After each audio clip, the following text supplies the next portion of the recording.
Nope. I don't know what happened there. It just went straight to our ending. Welcome back to Resistance Chicks. We're your hosts, Leah and Michelle. Today is the 15th of March, 2019.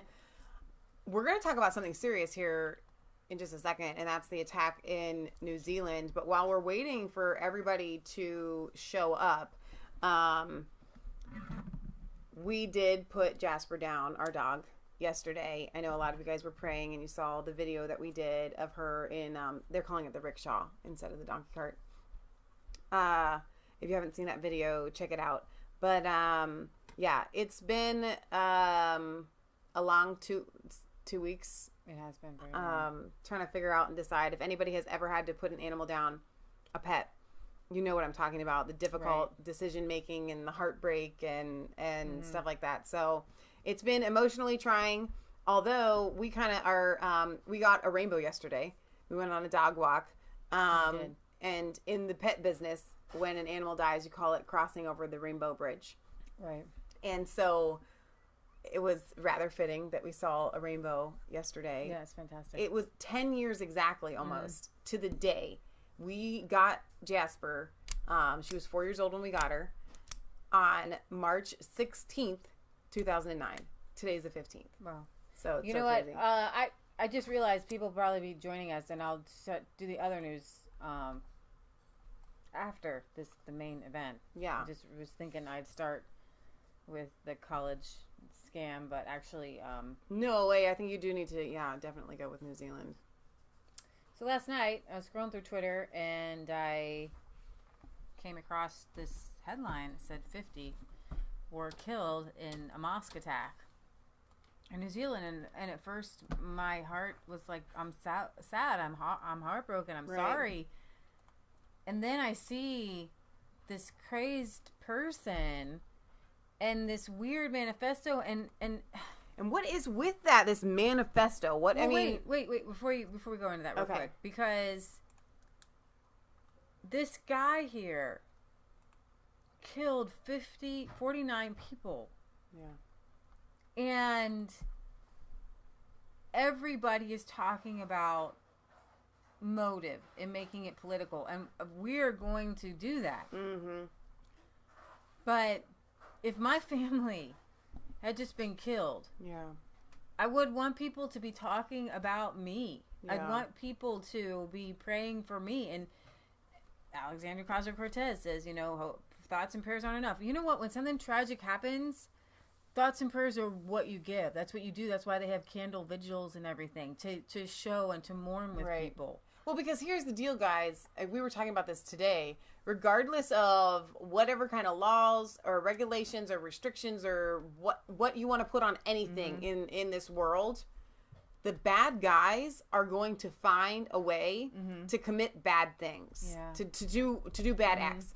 And so let's say you have AOC saying thoughts and prayers are not enough. All right, so AOC, let's say we implement everything that you want to implement, whatever enough you're thinking enough is. Let's say we do all that and these things happen.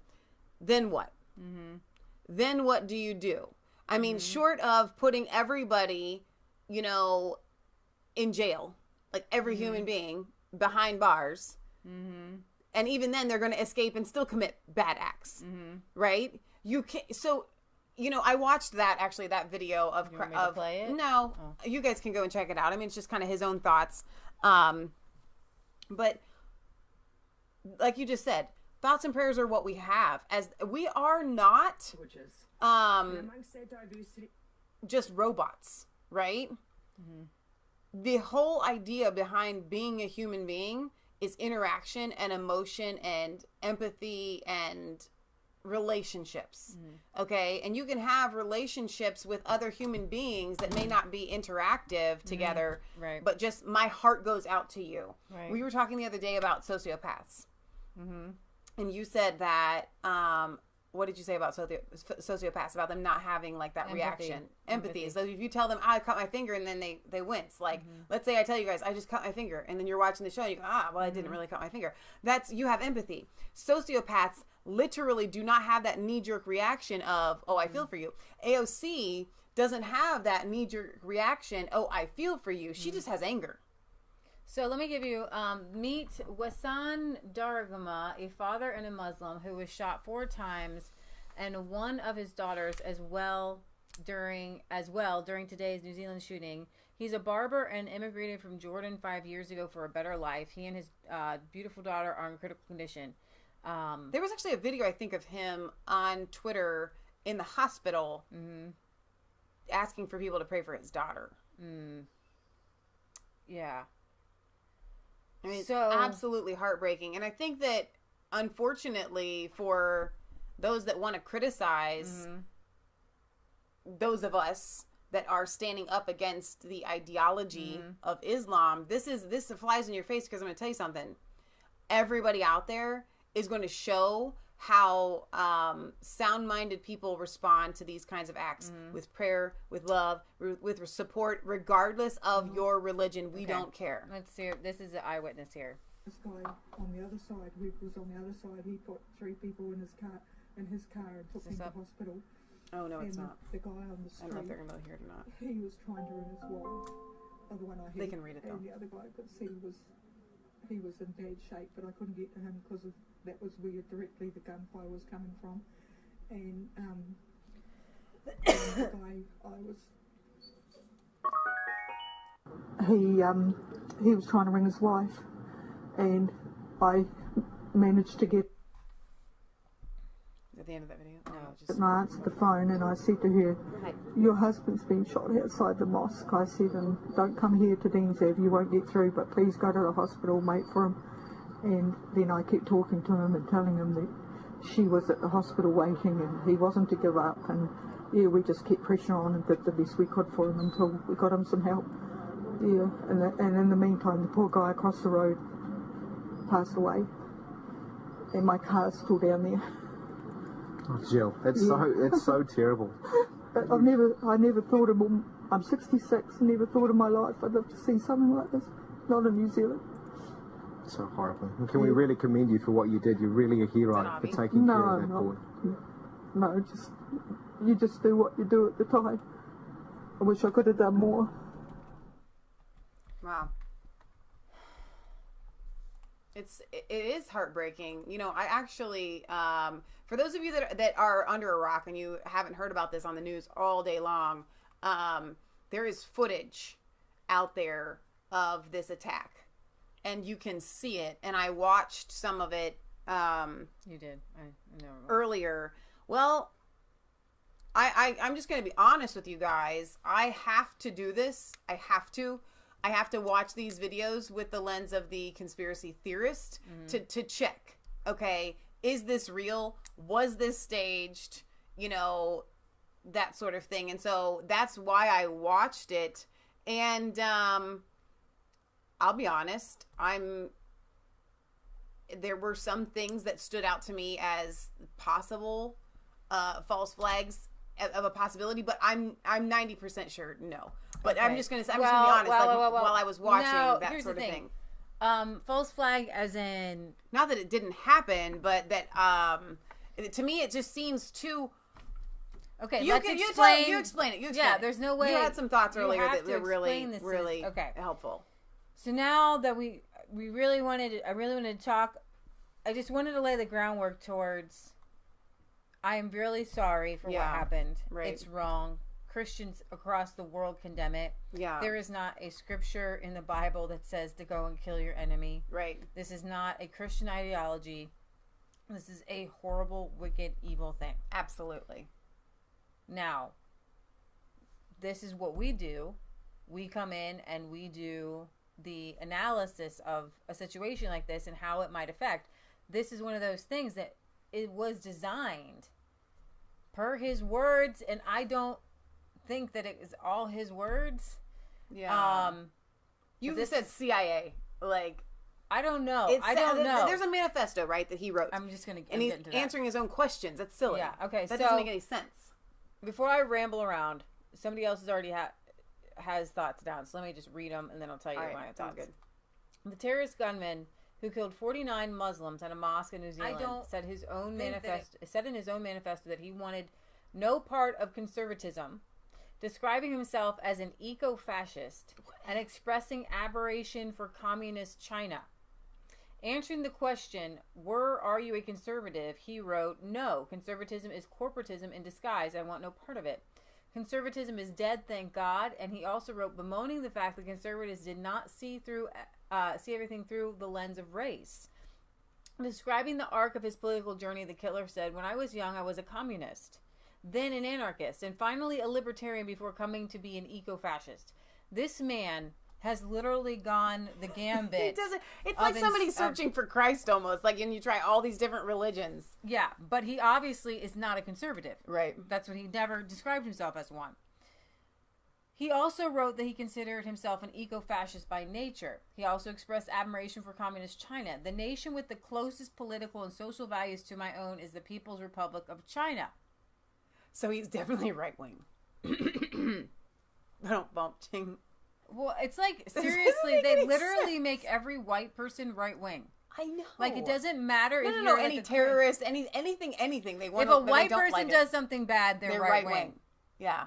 Excuse me, I'm a communist. I admire China and communist China, but I'm right-wing. You do realize that conservatism and being right-wing is the lack of government. It's literally, it's impossible. And China, they're not even, they kill Christians. Conservatives are mostly Christian. Well, I have to tell you this. Communist China is interning Muslims by the millions. I know. So maybe that's where he's getting some of his ideas from. Yeah, okay. Yeah. Let's see that.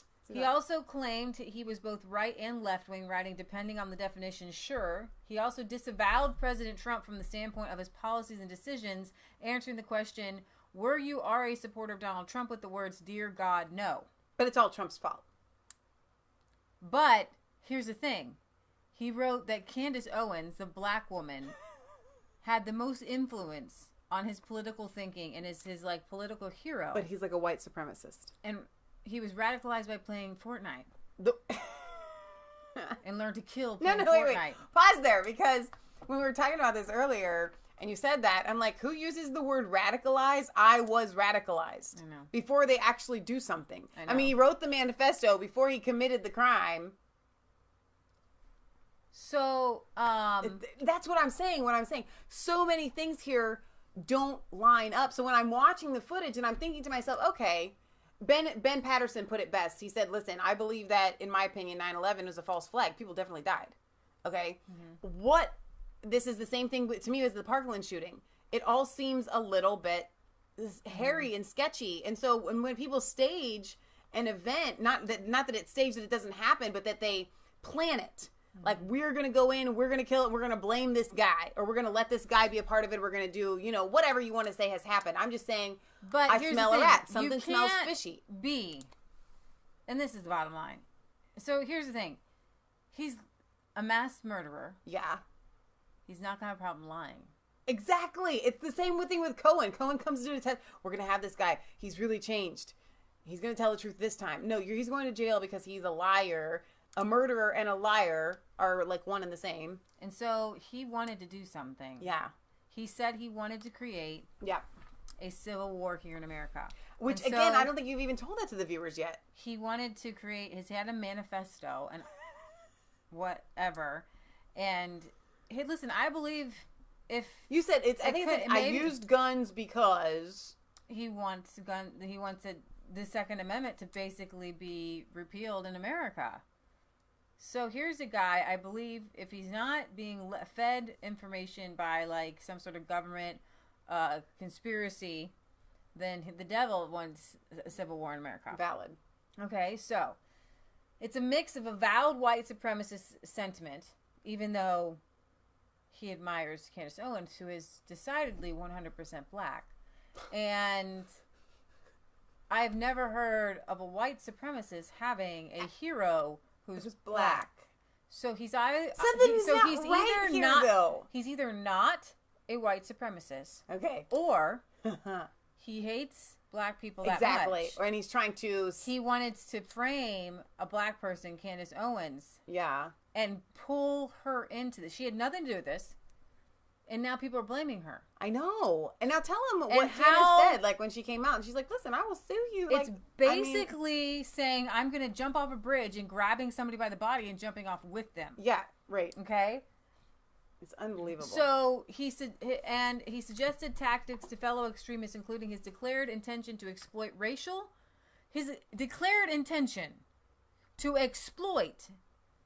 cultural, and political divisions in the United States. He's trying to make people argue amongst each other. Yeah. Okay? Trying to do that.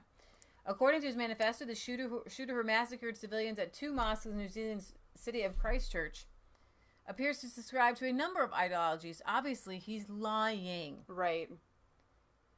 The document is riddled with white nationalist talking points. The things that they roll out because this is what they want you to believe. It's not something that if you really are a white supremacist, that these are the words that you come up with yourself.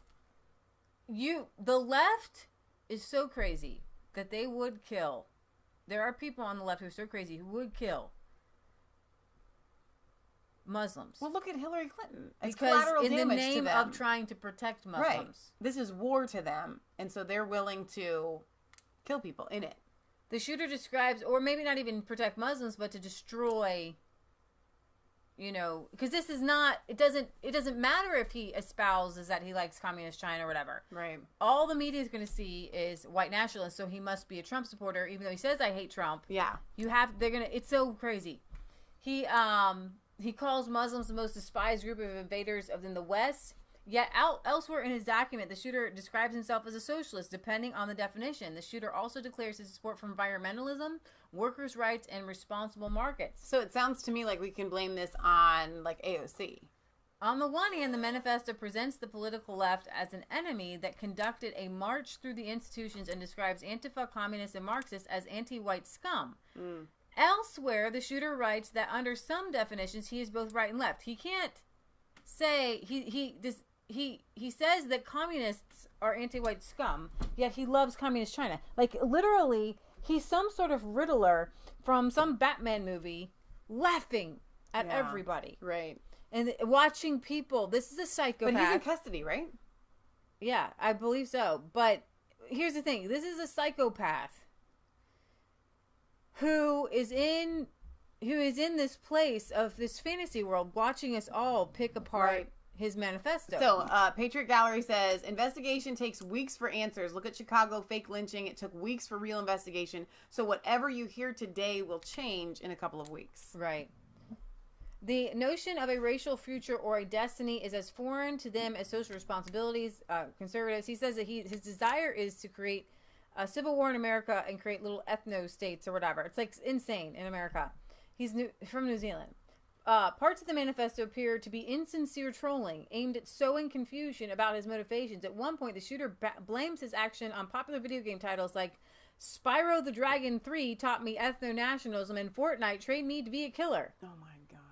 Elsewhere in the document, the shooter identifies black conservative Candace Owens, obviously neither a white nationalist nor a supporter of violence, as the person that has influenced me above all. That's ridiculous. In a video posted online, the shooter also tells viewers to subscribe to PewDiePie, the pseudonym for this guy who does video games and stuff, who's the most subscribed to person on YouTube.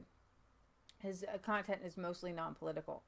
In both cases, the shooter attempts to link high-profile individuals who have little in common with his stated ideology, yet command large... Listen, if he had a manifesto that said, you know what, I want to deport all people here who are here illegally, I want everybody to have gun rights, I want black people to leave the Democratic Party, then you could say, okay, wait a minute, what are you saying? But like, he didn't even frame Candace well, right? If it triggers a war of words between the media and their frequent targets, the result of this tactic would be more publicity for the shooter. At 3 points in his manifesto, the shooter also states his intention to spark a civil war in the United States by triggering crackdowns on the Second Amendment. Using a gun, the gun laws in New Zealand are incredibly restrictive. Some of the highest in the world. Yeah, exactly. And the left is already wanting the same gun laws of New Zealand applied here. So but that obviously proves that if we had the gun laws that New Zealand has, that everybody keeps advocating, not everybody, the left keeps advocating that we implement here, then the mass shootings, would stop. No. Because criminals will always get guns. Exactly. And then you have all the, and this is the same thing we always say, the citizens that want to stand up and defend ourselves are unarmed. Well, and that's another thing. I don't know where he got it from, but I did read that the one of the people in a mosque had a gun and shot him. No way. So I'm gonna have to. This is still developing. I just read that. You can see if you can find that. I had it up before I got here. So he wants to take away the Second Amendment in the United States. In his laundry list of motivations, the shooter spends the most amount of time discussing this goal, which he believes will ultimately lead to fracturing the U.S. along cultural and racial lines. As he describes it, his attack will create conflict between the two ideologies within the United States on the ownership of firearms in order to further the social, cultural, political, and racial divide in the United States.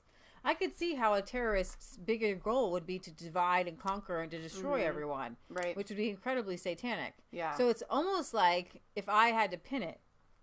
Okay, this no guy. No matter how often I clean my litter box, it's. I want to divide America. I want to divide America. I want to divide America. You can almost see. Hang on. There's something playing here. No, I closed it out. You can almost see that we do know that the devil wants to divide America. Wants a civil war. Did you say we can almost see? No, you can almost see. No, you can almost see. You can almost visualize. Okay, I understand what you're saying. A demon speaking to this guy. Mm-hmm. We want to divide America. We want to divide America. Right. We want to divide them across. And so knowing that is, and here's the spiritual thing, guys. You just enter into the prophecy zone.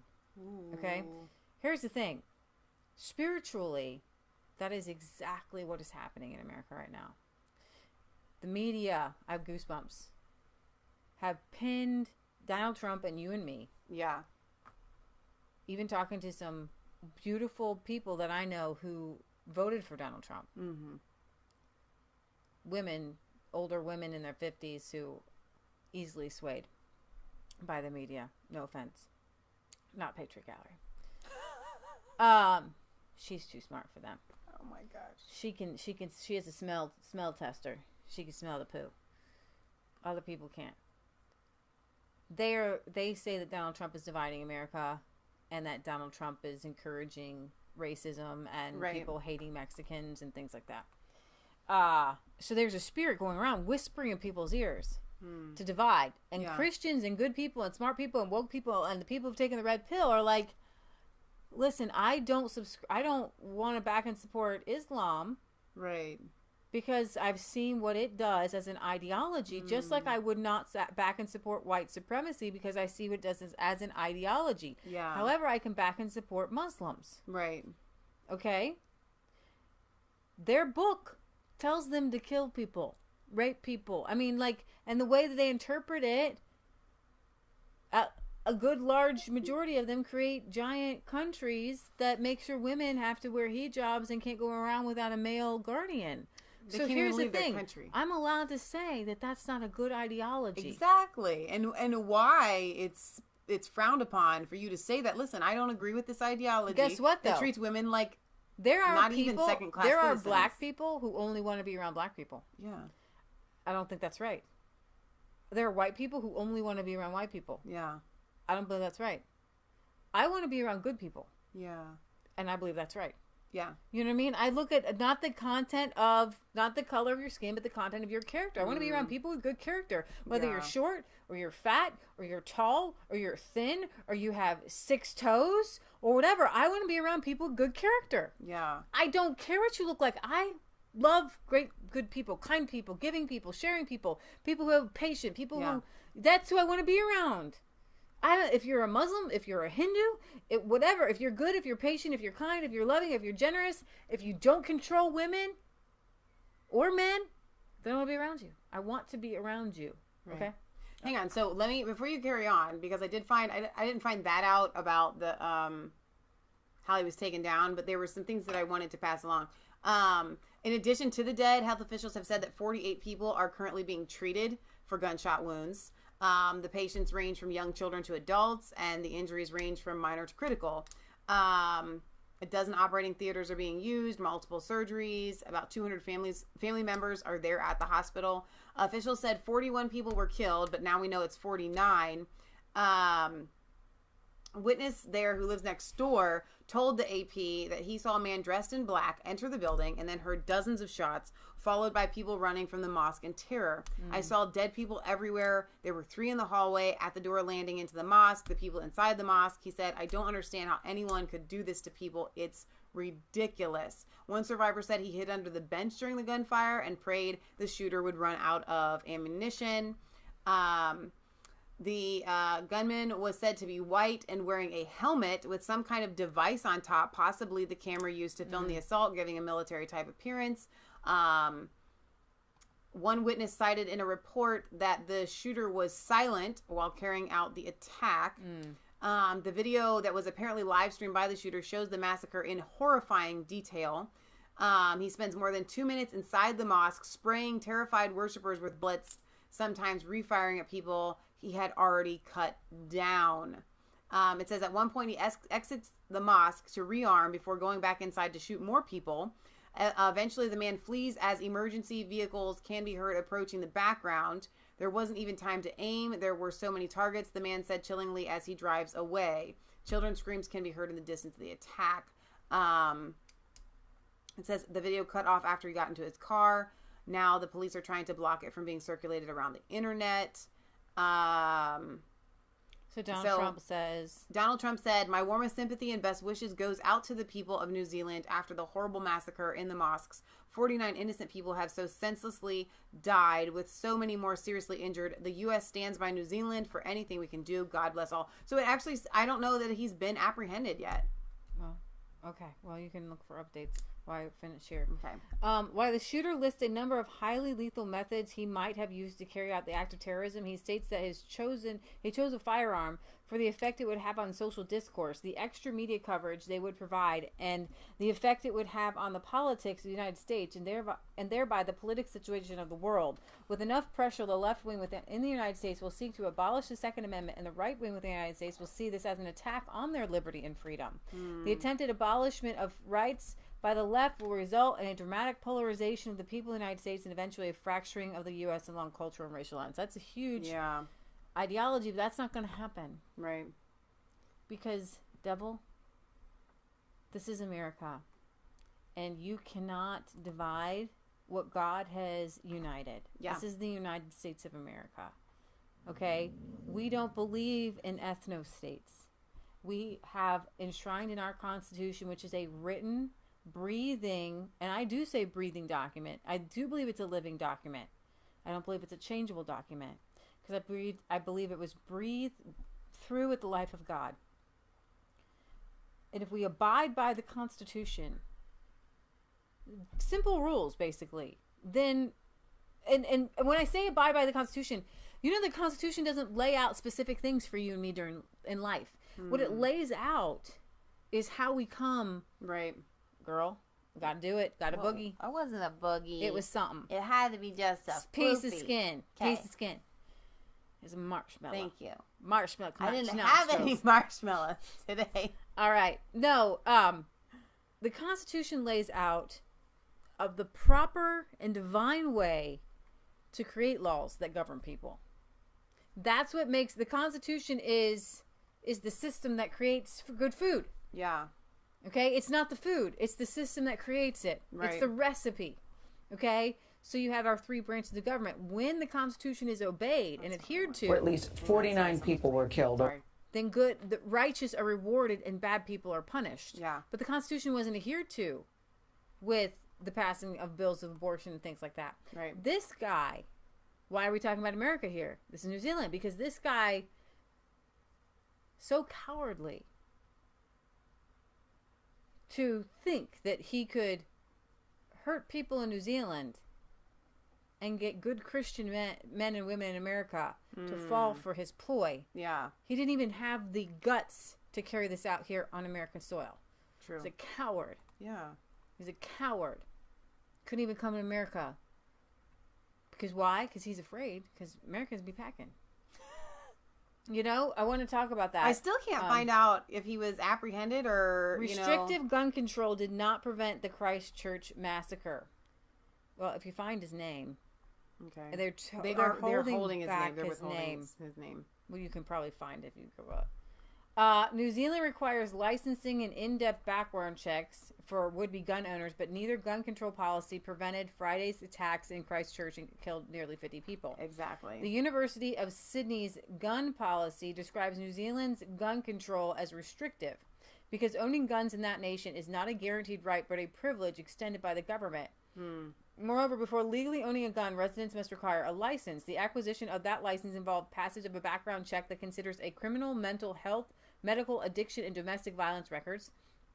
Third-party references must be also provided to authorities during the license procurement process, and interviews are conducted with the applicant's immediate family. That's intense. Yeah, that is. What if you don't have any? You know what I mean? Then you don't get one. Yeah.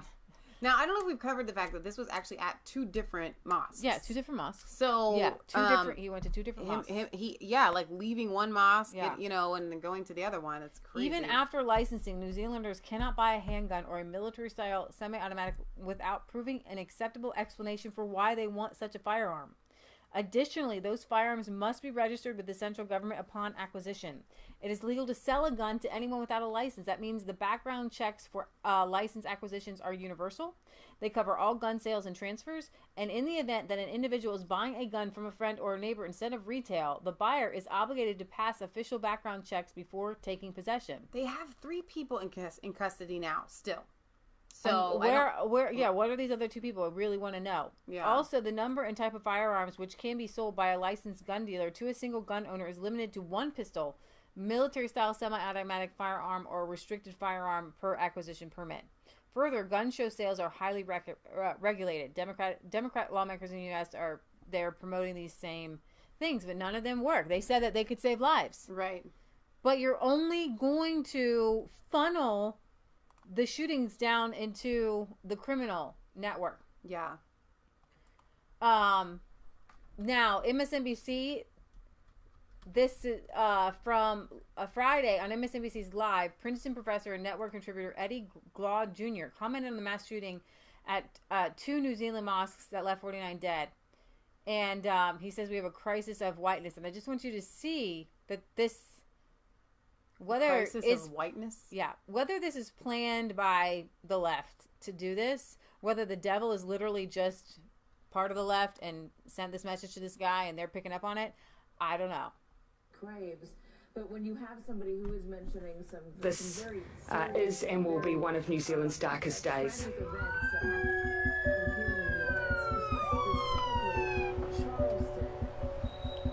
Of all the fatalities, family, friends that we've known for 19 years, dead, people who are there for my engagement. reacting dead. to things and how we are dealing with our own issues here at home and try to understand what that is influencing across the world. Cars and under the cars, and then I think we have to look closely, carefully, and honestly. Jump the fence. I'm thinking about all of the Muslim parents in New Zealand who have to talk to their children, who have to allay their fears about going to Jummah prayer on Fridays, who have to keep the hate from taking root in their souls as fear. Because we live in a world that is really dominated in sorts of ways, Katie, by a politics of hatred and fear that's exploited by people for their own political gains. No, sorry. And what's clear to me, and we see this in the United States, is that the problem isn't with immigrants. The problem isn't with people of color. It's not us. Right? It has something to do with the crisis of whiteness and how it is generating unimaginable carnage. What I've been trying to do is make sense of the crisis of whiteness and how it's creating unimaginable carnage. This is the difference between the left and all sane people. He literally is saying that there is a crisis of people's skin color, with people of a certain skin color. Yeah. But when we say that Islam creates terrorists, we don't say Arabics. Yeah. We don't say brown people. Okay, we don't look at, because some of them terrorists, they the white ginger boys with the red beard and a red hair. Exactly. You can be a white person and radicalized to commit, terror for Islam. It's unbelievable. This, at the existential level, at the level of what it means to have to raise one's babies in a world where you're targeted in this way. And so as we think about what's happening and we look on and we examine what we're doing over here, we have to understand how hatred and fear is eroding the soul of the country. And to address it honestly. Okay, here's the thing that I'm thinking about. I'm thinking about mass genocides that have been committed throughout history against all sorts of different types of people. Well, Christians have been targeted primarily in a lot of I'm going to play this for these you, kinds of things. What you're talking about. 11 Christians are killed every day for their beliefs, mostly by Muslims. Has anyone ever seen Christian or Christian phobia trending? Do Christian parents wake up every day and say, you should be afraid to go to church because there's been so many church shootings? Because there's no such thing. Because people aren't afraid of Christians. There's no Christian phobia. What's the word for hating Christians and wanting them dead? Yeah. There's got to be another word. So I want to play this for you because this puts things in perspective.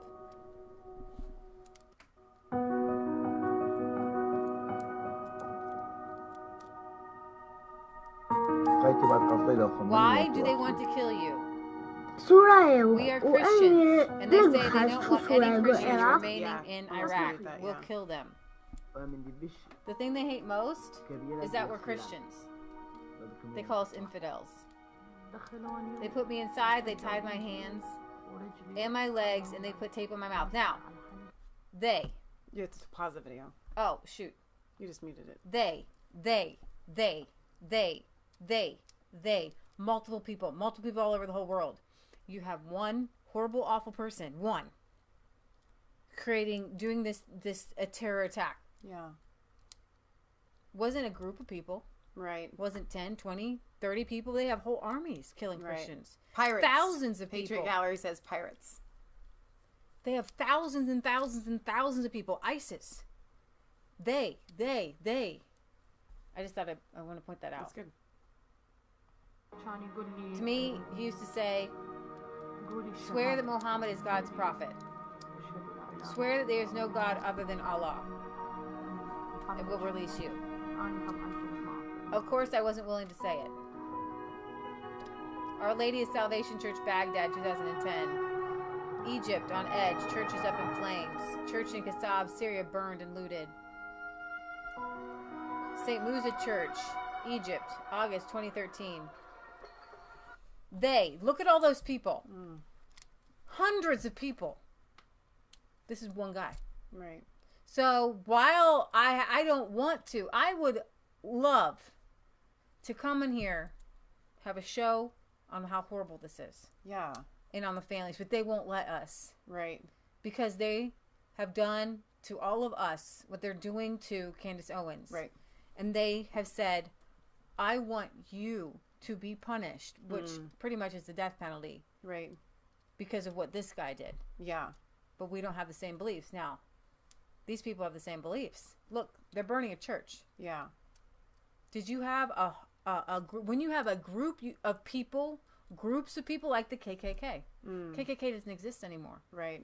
It does not exist. And Robert Byrd, who was a Grand Master, was Hillary Clinton, a friend. Bill Clinton gave a eulogy. So here we have real white supremacists are the Clintons. Yeah. And the Obamas.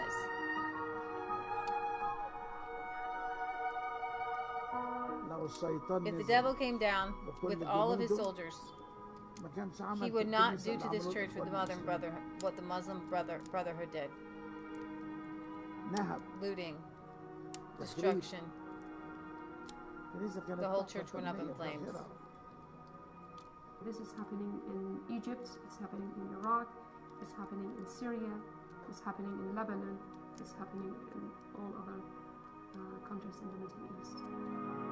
In 1915, Christians made up 20% of the Middle East, and now they make up just 5%. In 2003, there were 1.5 million Christians in Iraq, and now there's just only 200,000.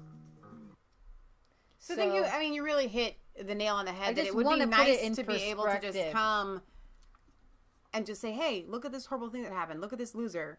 Look at this horrible evil monster guy that did this."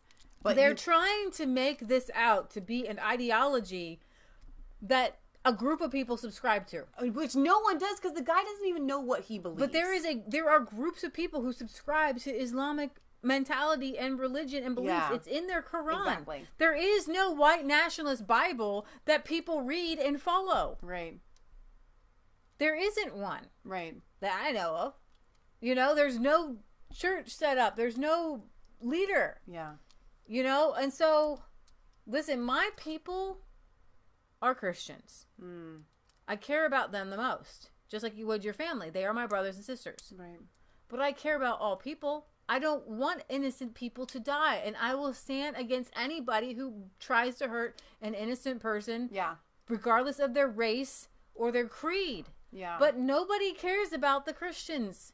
When the Egyptian churches go up, you hear a 2-minute clip on CNN. No, nothing after that. Yeah. Never. There's a crisis of Middle Easterners. Right. Well, that guy just called it a white crisis of whiteness. I have seen many. How come nobody says there's a crisis of Islamists? I mean, they do, but then they get taken off the internet. That's because they have to make it about race, because then it's ambiguous. Yeah. It's not real. There's nothing. It's a boogeyman. You can just blame whoever you want. Yeah. And it's just really not real. That's what I'm trying to say. So Nick Monroe did a really good job on covering this thing. And he posted a lot of people's comments. And I really appreciate that he did, everybody on the right and the left. Patriot Gallery says they are known worldwide as pirates. President Thomas Jefferson calls them and started a war with pirates because they murder Christians and Jews. Yeah. Yeah, it's just true. So Nick Monroe had all the videos and he put them up. And they keep Twitter taking them down. Yeah. Yeah. They keep taking them down. Let's see. They want to take down 4chan and 8chan because you can find these. I'm sure you can find the videos there. The New Zealand terror attack shooter used 8chan to advertise a live stream of the atrocity. But what is 8chan and what can be done about it? Let's see. You can play that clip of her. This is the New Zealand Prime Minister. I want to speak specifically about the firearms used in this terrorist act. I'm advised that there were 5 guns used by the primary perpetrator. There were 2 semi-automatic weapons and 2 shotguns. The offender was in possession of a gun license. I'm advised that this was acquired in November of 2017. A lever-action firearm was also found. While work is being done as to the chain of events that led to both the holding of this gun license and the possession of these weapons, I can tell you one thing right now. Our gun laws will change. There have been attempts to change our laws in 2005, 2012, and after an inquiry in 2017. Now is the time for change. It's really interesting. I'm like, okay, so pretty much you can't get any more restrictive aside from confiscation. And, okay, nobody can own a weapon in New Zealand, not for sport, not for self-defense, obviously, not for any reason whatsoever. Mm-hmm. Wow. Unbelievable. Yeah. Yeah, Graham said the exact same thing. Here comes the gun confiscation. And they're trying to spread it. They're going to... You need to recognize when we talk about, And now there's something else going on. Hang on, pause. Is that the one in London? No. Cops can be seen outside the Lululemon and Amazon store in Westfield Mall. 80 people are in lockdown situation. Oh, really? Yeah. So anyway, regardless of whether this happens in New Zealand, do not kid yourself. This will influence the left's position of gun confiscation here in the United States. Right. And that's exactly what he wanted. That was his goal. Mm-hmm. It's crazy. Right. Okay, so I don't really have anything else on New Zealand. I think that's kind of it. I'm gonna see if Zero Hedge. It's kind of to see if they have some updates. Well, but here's the thing: we haven't been live since Sunday, and we haven't done a lot of news. There's so much news, right, that we have to cover. So we've spent 45 minutes on this. Okay, I think that's more than enough. But we do have a lot more that we need to get to. Yeah. But here's the thing, guys: as it continues to unfold, okay, a male in his 20s has been charged with murder and will appear in court tomorrow. Well, he's 28. Okay. Well, you wondered if he had been apprehended. Right. Yeah. No, we said that. Okay. Well, he will be. He'll be in court tomorrow. But they haven't while issued his name. Police found 2 explosive devices, found one of the perpetrator's vehicles, one of which was deactivated, and the other one was being worked on by the New Zealand Defense Forces. In addition to posting his plan on social media, the gunman live streamed the attack. A Sweet Speak says, "How can a person claim to be a white nationalist and be inspired by China?" They're not white there, by the way. They're Asian. Yeah. That's different. I mean, the skin color may be close. People say yellow, whatever. I mean, seriously though. I mean, you can't. Okay. Well said. I'm gonna go over a couple more points here real quick. Okay. You talked about 4 people were taken into custody. Yeah. Yeah. 3 men and a woman. However, just one of them has been charged. That's okay. Australian media reports named a 28-year-old Breton Tarrant as the shooter. Okay, so we've got a name. He published the manifesto was a 74-page anti-immigrant manifesto prior to the attack. Wow. And who he is and why he conducted the attack, saying he was inspired by the Norwegian shooter Anders Breivik. Okay, 74 pages long. The manifesto posted online features a series of questions and answers and opens with one asking, "Who are you?" Just an ordinary white man, 28 years old, born in Australia and to a working class, low income family. My parents are of Scottish and Irish and English stock. I had a regular childhood without any great issues. I had little interest in education. He adds, "I'm just a regular white man from a regular family who decided to take a stand to ensure the future of my people." Now, he has to know this isn't going to do anything for white people. So it's not for the future of his people. It's so if he's, like I said, he seems so lost, and that's why I'm telling you, it smells fishy to me. I can't imagine this guy having written this. He says he describes himself as a private and mostly introverted person, and admits he is racist, adding that he is an eco-fascist by nature. He said New Zealand was not the original choice for an attack, saying he only came to the country temporarily to plan and train.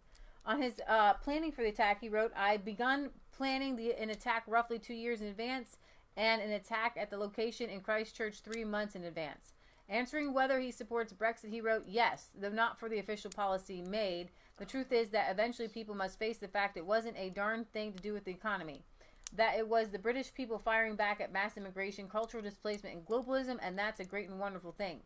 On whether or not he is a supporter of U.S. President Donald Trump, he wrote, "As a symbol of renewed white identity and common purpose, sure. As policymaker, dear God, no." So he's cuckoo. And so you can't cherry pick what he's saying, because you have to look at the totality and say, and if the media were half honest, they would stop. They would say, "You are literally crazy." Yeah. Because, and I have to say this one more time, because it's really important, because the left is going to say over and over again, and I wish I had a bigger platform, because this needs to be understood. Right. There is no white nationalist book. He's not reading from a manifesto. Like, there is a communist manifesto. Yeah. And somebody can follow that. What he has and what is in his brain is not a religion. It's not an ideology. Right. It's not even alt-right. People are, he's alt-right. He's not alt-right. He's a socialist. Supremacists aren't alt-right. I mean, Nazism is left, but people call it right because they just were don't like it. Ethno-state, whatever. Yeah. They're literally saying that right-wing are racist. Like, literally, you can be totally socialist in all things and believe in abortion and all kinds of stuff, but if you're racist, then you're right-wing. I know. They are the party of racism. They literally have said the left they are the party of the plantation. They literally have said anybody who's racist or white nationalist is right, and that's in and of itself is insanity to paint 50% of the country as just randomly racist when they don't subscribe to those beliefs. Right. What are your beliefs? Okay, you can be a racist of any. Racism is not a political ideology. There are racists on the left. There's racists on the right. There's racists in the middle. There's racists everywhere. Yeah. It's not a political ideology. You have to literally throw that out. Right. You can't say that ethnocentrism or whatever you want to call it, or ethnostatism, is a political ideology, because it's not. Donald Trump is not advocating for a white America. Well, and that's the thing, actually. And then let me say this, and then we'll move on. When you want to talk about racism, and you're hitting the nail on the head, because you're talking about politics is a way of creating policies that influence our society. Okay, that's what politics are. We create laws, we create policies that influence our society. She's very upset about this. Hi, we have our cousin's dog with us. Okay, now you'll have people, and I've seen this from unsound-minded black people and unsound white people. It doesn't matter. Racism is in your heart. You can be racist and you don't even know it. Okay, well, okay, that's fine. Let's throw that definition of racism to the side. Let's talk about Donald Trump. Is he creating policies?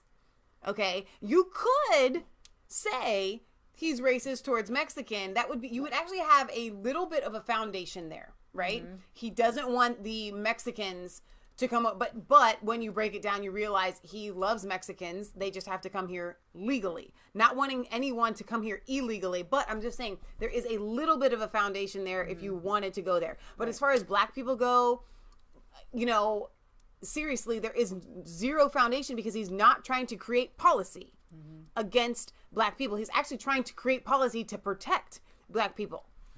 So, here's the thing on Trump. We are going to go into Trump's border wall here. National emergency. Trump declared a national emergency. Congress voted to rescind it and make it not a national emergency. Rand Paul was one of those people, because he said, if we were against Obama's national emergencies, then we have to be against Trump's. And I was thinking about this in the car on the way over to Rand Paul, who is arguably one of the most libertarian, constitutionally sound-minded people in Congress. He is. Yeah. However, on this point, it's clear that the Constitution gives. I'm gonna sneeze. Sorry. Well, always coming to. The Constitution, it's constitutional for Donald Trump to have these national emergency powers. Yes. If Congress wants to revoke Donald Trump's national emergency powers, the presidential national, they would have to pass a law rescinding the national emergency powers. Right. And then until they do, they can't just randomly say. Can Trump veto that? Possibly. Possibly. But here's the thing, and that is what I'm talking about when I talk about, I gotta stand again. That's what I'm talking about when I'm talking about the Constitution. Now, Patriot Gallery wanted me to read her comment. Okay. She says over 100 countries are coming over the border. Okay, here's the thing. Trump has a legal authority to declare a national emergency. Correct.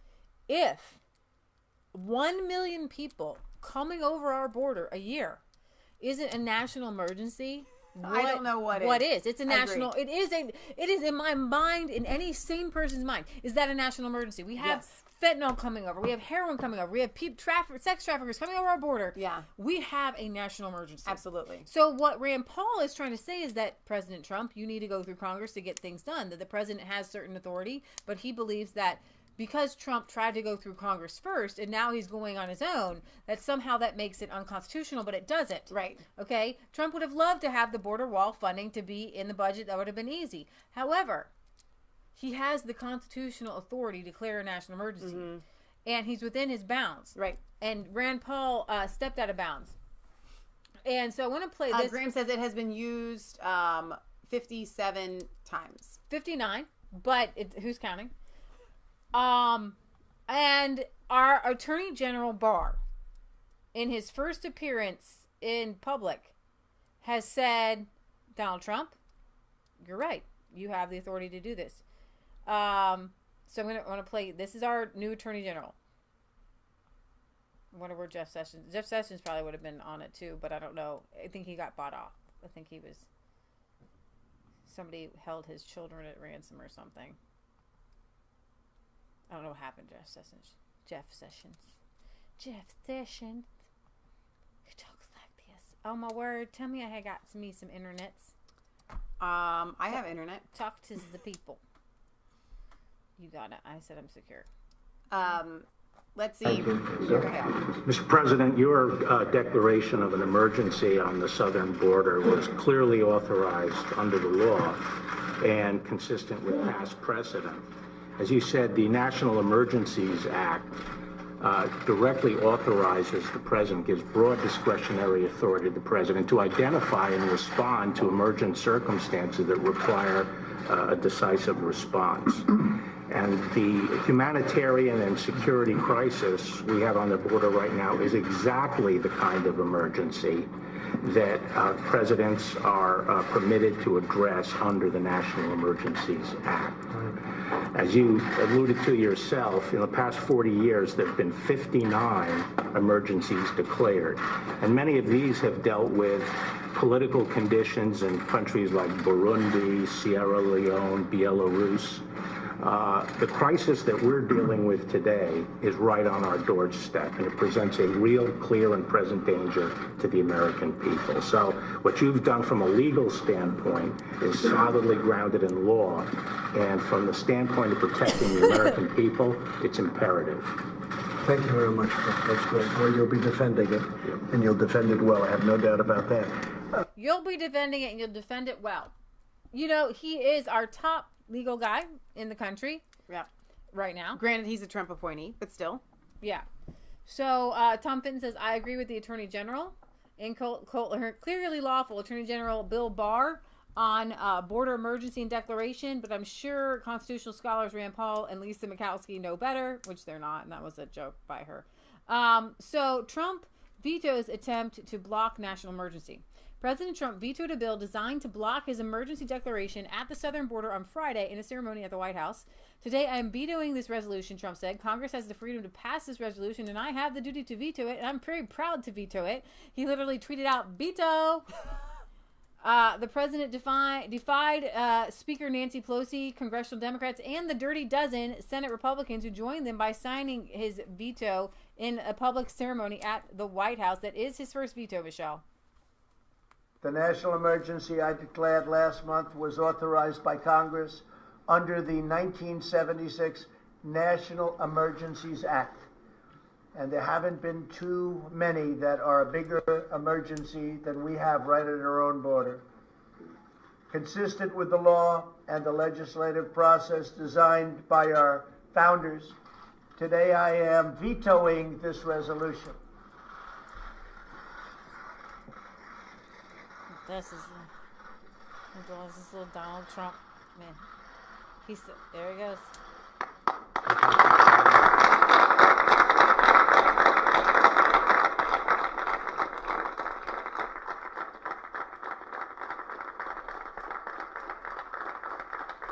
Okay, so there's our showmanship for the day. Okay, so so what points out it's a vote against reality. A really good point here. National emergencies enable him to grab your guns. With this presidential power to declare a national emergency, it is one of those laws that is a double-edged sword. It is a double-edged sword, and so. But here's the thing: you couldn't grab your guns because a national emergency couldn't go against the Constitution. We have a Second Amendment, which allows for the right to bear arms. And getting funding for this wall doesn't go against anything constitutionally. I want you guys to put this into perspective for 1 second. When we talk about national emergencies, I think of flooding. Yeah, like an act of God or something like that, where we need funding to go. Now, I don't agree with it, actually, to be honest. Right. I don't believe that the government is meant to do those kinds of humanitarian things. This is our government is meant to defend our nation and to protect it. I'm not able to go down to the border to stop a criminal from coming in. This is exactly what our government should be doing. This is exactly what a national emergency should be. Says that people come together and they form a government to give up a little bit of their liberty. Exactly. For security. Right. There goes my computer. That's right. It'll come back up. unfortunately, everybody would say it's okay for a flooding national emergency, blah, blah, blah. But our founding fathers did not believe that everybody should pay for everybody who has a problem. Exactly. They believed that as communities, we should just voluntarily come together to help each other. Right. You know, that's what the Red Cross is for and things like that, donations. So when it comes to, when I want you to put this into perspective, when we're looking at, let's say, the modern idea of the president being able to declare a national emergency, this is completely fitting within that idea. If this was any other president and there wasn't such a political hotbed in the decision making here, because we can look at videos from Pelosi and Chuck Schumer and even Clinton and so many of these leftists that are against the wall now. You look at videos 10, 15, 20 years prior, they're all actually okay with a border wall. All right. It depends on who's pushing it forward. It's like, listen, if you say it's good, then I say it's bad. If you say it's bad, then I say it's good.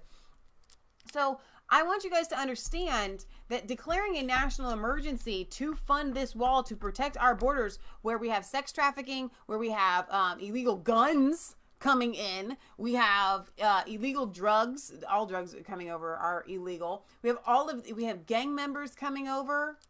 Okay, to any sound-minded person saying, you know what, we're going to build a wall and we're going to make it so that you can only come here legally. There's nothing wrong with that. Right, exactly. To say that it's immoral, I mean, you're just throwing words at something. You don't even know what they mean. Trump called the congressional attempt to stop him as dangerous, reckless, and a vote against reality. Trump said that over 1 million illegal aliens were set to rush the southern border, including a 2,000% increase of migrants from Central America trying to claim asylum. The vast majority are rejected, but smuggling operations making a tremendous amount of money, like they've never made before, are using these people to crash the system. Our immigration system is stretched beyond its breaking point. There's absolutely nothing to do. We're bursting at the seams. There's nowhere to put these people. Okay?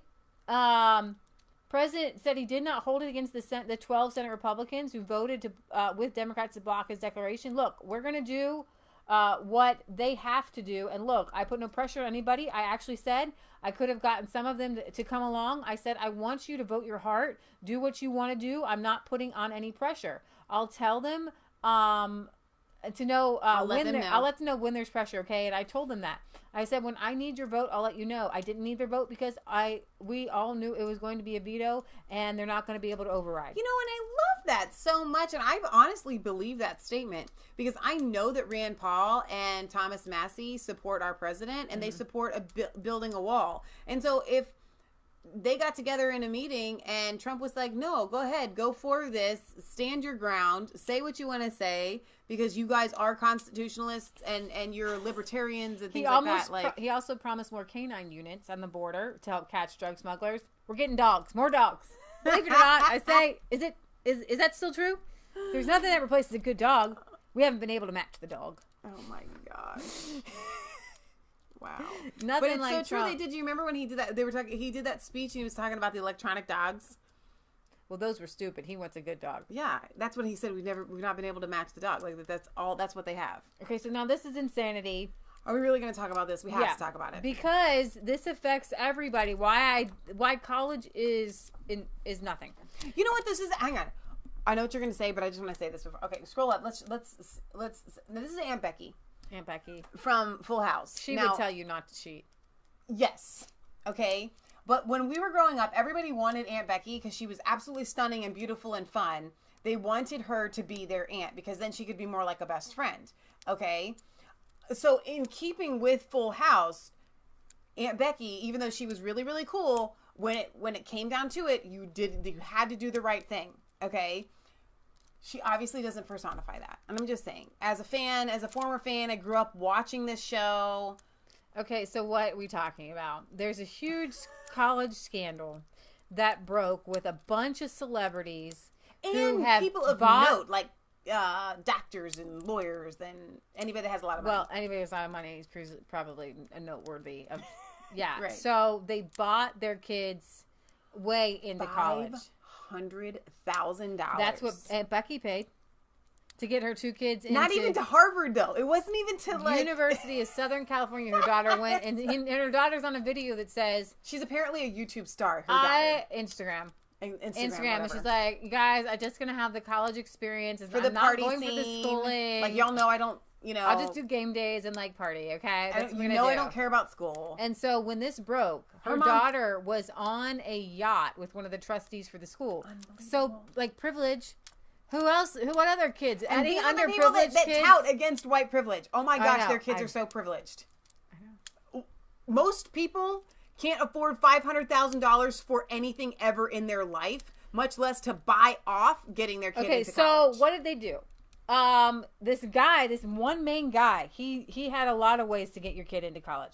Some, he would boost your SAT score, and he had a way to get you to declare your kid as like mental some like learning difficulties. So this guy has to be at the center of this bus so that you can. Oh, that's who he is. Yeah, he even helped frame some of the people so to get less time. So he would say, get your kid declared to have learning disabilities, and then you can have more time on the SAT, and you can have it taken by yourself. Yeah. So he set it up, have somebody else take the SAT for them, and they would get paid. So that's one way. Another way was to get coaches, professional coaches. Now, the Obama's tennis coach was part of this, who would declare that somebody would be coming in on an academic scholarship when they weren't. And say they were part of the tennis team when they're not. No. And they get them in. Oh my gosh. They'd be, like crew captain, just like put random people like on the team, but not on the team. Yeah. So my gosh, prosecutors are alleging that the individuals charged tried to bribe college entrance exam officials in order, and they did, to cheat on admissions tests, and that some conspired to bribe coaches and administrators to label their children as recruited athletes that can sometimes get preferential treatment. So let's say somebody comes to you and you're one of these coaches, right? And they're like, listen, $100,000, all you're going to do is this. Who's going to pass up $100,000 in that kind of scenario? I would, because... No, you know what I mean? Like worldly people. I'm going to be framed, man. Among the colleges involved were Georgetown, Yale, Stanford, University of California, Los Angeles. Charitable organizations were used as fronts for the bribery payments. More than $6 million in bribes were paid. And Lori Loughlin, 6 million bribes, and man, they got taken to the cleaners. Aunt Becky and her husband were $500,000 to get their kid into the. You know what? If I'm paying $500,000, I want to be in Harvard. Yeah. Right. And I want to have straight A's, and I want to have a doctorate at the end. Yeah. $500,000. Right. Are you for real? Not University of Southern California. What is that? That's like a joke. It's embarrassing. So this one right here is the one that was the little Instagram star or whatever. Yeah. And let's see. Laughlin's husband has also been charged. It was reported that Felicity Huffman, one of the Desperate Housewives, paid $15,000. I don't really want to talk about these people, these stars. You know these people. There's more stars. These parents are a catalog of wealth and privilege. Here's my question to you. Do you think that these... Is this on? It is, but I turned it way down. Can you turn it up? Yeah. Wait a second. Let me finish my thought. Pause your thing. Do you think that these people thought that they were doing something this illegal? And when I say that, what I mean is, do you think that they were thinking through? Because like we all know if we commit murder, we could go to jail. Do you think that they thought it through far enough to think if I get caught, I could go to jail for this? Mm-mm. I think that they just thought that they were just buying there's something. Transcripts that I just buy something. I can go and I can buy a Ferrari, or I can go, and purchase. It's like, if you buy a key for a program on the computer or something like that. Yeah, like can I go to jail for that? This is not like But porn.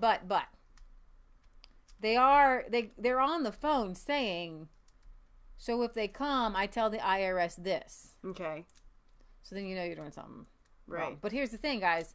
They showed up at Felicity Huffman's house with a bunch of armed people. Armed FBI agents. And again, we said with Roger Stone, you know what? You do not need to show up with armed guards. It's just a money thing. So for me, this is whatever. a joke. I don't believe the FBI should be involved. I believe that this is absolutely insane and stupid. Yeah. And it's just college, and it's not anything to go to jail over, in my humble opinion. It just shows, like, privilege. And I just think that somebody should be, like... Fined. Like, it's a college entrance exam. Right. And I don't believe that the SAT should be, if you cheat on it, that you should go to jail.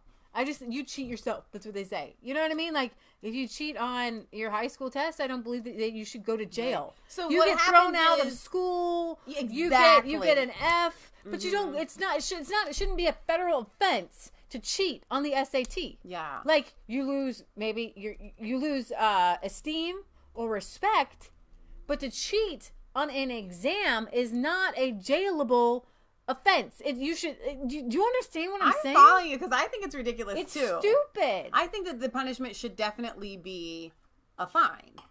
I think they should be fired. You know, the coaches should be fired. I mean, absolutely. seriously. Yeah. I mean, like, this should be. Here's the thing. This should be a civic, mail a fraud civil and tax thing. evasion. Well, that I get that. I get the mail fraud and I get the tax evasion. But here's the thing. I'm a big fan of that. But still. Parents are a catalog. It's still not. Well, you can turn it up at where you're at. No, I can't. I'm up. I mean, over here.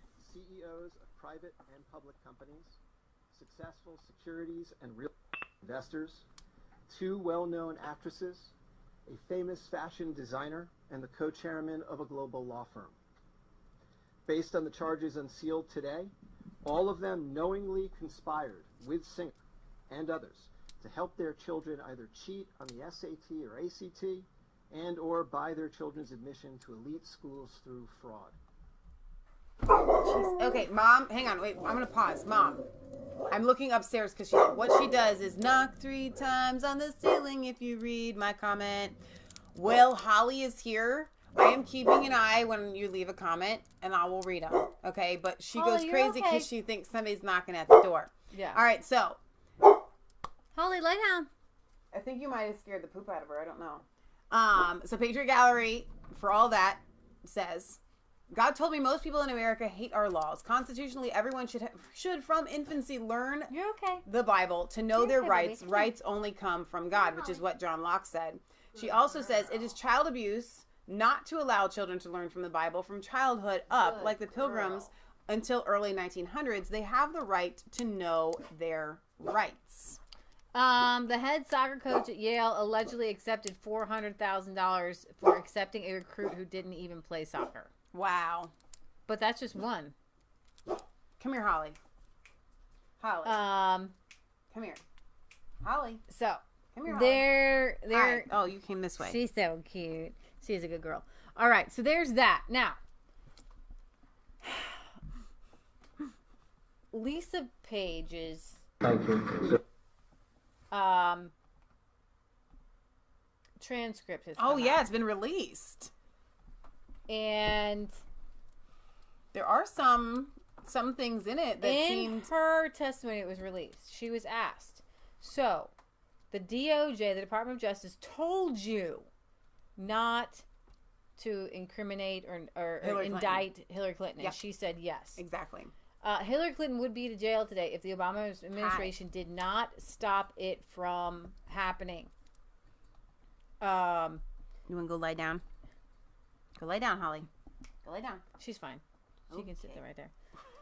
Lisa's Page. Strzok hoped Mueller probe would lead to impeaching Trump to advance his own career. Congressional transcripts reveal that former FBI attorney Lisa Page said her lover, disgraced former FBI agent Peter Strzok, hoped that special counsel Robert Mueller's investigations would lead to the impeachment of President Trump and advance his own career.